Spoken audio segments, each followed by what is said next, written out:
Today's weather is not normal. Heavy rain, strong winds, and unexpected changes everywhere.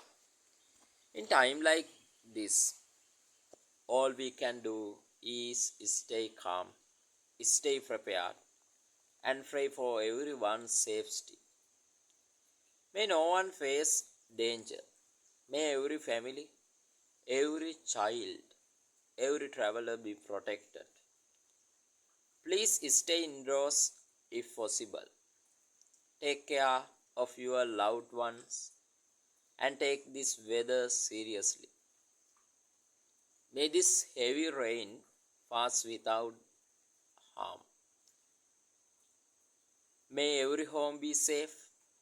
May every heart be protected. Stay safe, everyone. Let's look out for each other. May blessing be upon all of us today.